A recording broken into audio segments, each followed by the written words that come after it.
हमारे basically brain के ऊपर काफ़ी रिसर्च चल रही है और इस पे बहुत तज़ादात भी रह आई मीन जो 70 से लेके अर्ली 2000s तक का जो फेमिनिज्म था वो इस बात की बहुत नफ़ी करता था कि there is no such thing as a gender brain, कि इंसान इंसान होता है, मर्द भी नहीं होते और औरतें भी नहीं होती, That is just a human being. कि मर्द बनाया जाता है और औरत बनाई जाती है, और किसी हद तक उनकी बात दुरुस्त थी, किसी हद तक, मगर मुकम्मल तौर पे नहीं।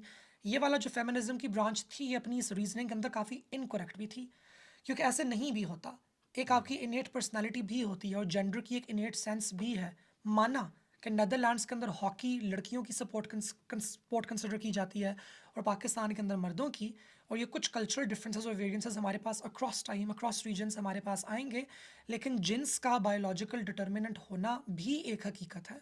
हम ये नहीं कह रहे कि जिन्स सिर्फ बायोलॉजिकल है, मगर हम ये कह रहे हैं कि जिन्स बायोलॉजिकल भी है, तो हम इसकी बिल्कुल नफ़ी नहीं कर सकते। तो एक क्रिटिसिज्म भी रहा है इस थ्योरी का कि दिमाग का जेंडर नहीं होता, लेकिन ओवरऑल अब आई थिंक साइंस की प्रोग्रेस के साथ हमें वाली बात नज़र आती जा रही है कि जो माँ की वूम्ब के कंडीशंस होते हैं वो काफ़ी ज़्यादा डिटर्मिन करते हैं एक बच्चे की पर्सनालिटी को। केस इन पॉइंट अब तो बड़ी खुल के ये बात हो रही है कि जो वुमेन स्ट्रेस में से गुजरती हैं, वो बेशक डोमेस्टिक स्ट्रेस हो या वो पॉलिटिकल स्ट्रेस हो, पॉलिटिकल स्ट्रेस से मुराद वॉर, फैमाइन, कहत साली, Conflicts जंग, and जेनोसाइड।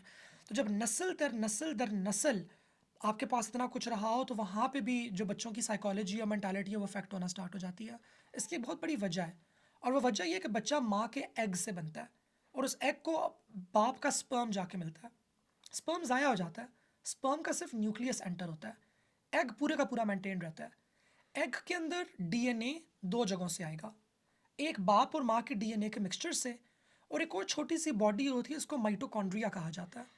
माइटोकॉन्ड्रिया हमारी जिस्म का एनर्जी हाउस है, हर सेल के अंदर it is the power station. power station. Yes. Mitochondria के अंदर भी डीएनए मौजूद होता है, लेकिन आपके अंदर जो माइटोकॉन्ड्रिया का डीएनए वो आपकी अम्मी का है, लेकिन आपकी अम्मी तो खुद एक एग से बनी है।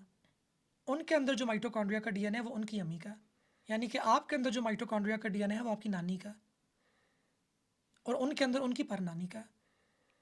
तो अगर मैं आपके माइटोकॉन्ड्रियल डीएनए को निकालूं और मैं उसके ऊपर स्टडी करूं, तो मैं बेसिकली आपकी जितनी भी फीमेल एंसेस्टर्स गुजरी हुई हैं उनका बायोलॉजिकल मेकअप और उनका स्ट्रेस की वजह से उनके पावर सेल के अंदर क्या रिस्पॉन्सेज आई हैं, वो सारा कुछ मुझे आपके अंदर नजर आएगा। We carry the memory and the trauma and the pain and the joy and the happiness of our female ancestors. This is how far it goes. So ये साबित हो चुकी है ये वाली चीज़ कि this this is how it is, ये बायोलॉजिकली डिटर्मिन्ड फिनोमेना है ट्रांसजेंडर अफराद का।